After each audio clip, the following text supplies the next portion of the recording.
think you would enjoy it, people are more likely to give you the time, because sometimes you have to listen. You have to be willing to commit. If you have an hour show, you have to be willing to commit to the entire hour show to get a feel of your personality, get a feel of your delivery, get a feel of the types of things that you talk about.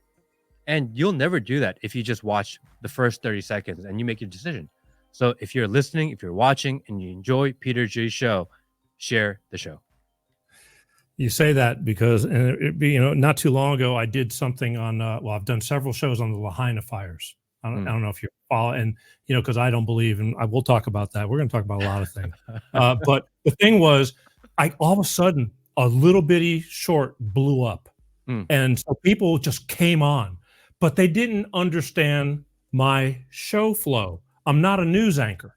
I'm an entertainment guy who happens to bring, I feel, entertainment with a purpose.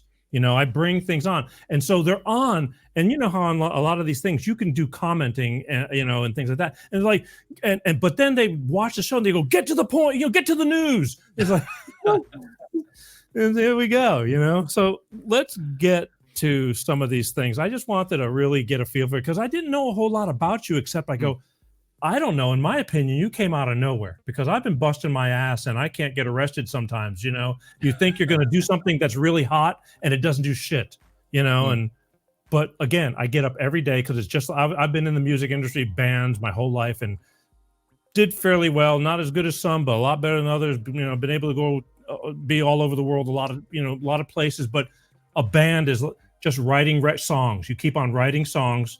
And if you don't get a record deal, you just keep on writing more songs. It's just that simple. And you may get the record deal from the very first song you wrote 5-10 years ago, but you just keep on playing. So that's what we do here.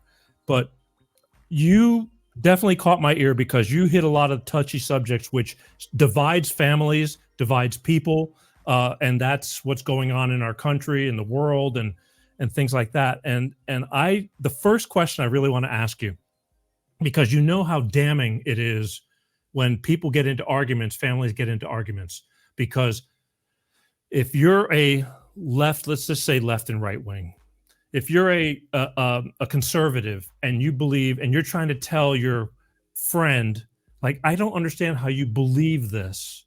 Look at all this, all the facts I'm showing you, and you could show them things and they just look at you and going, how do you believe that bullshit?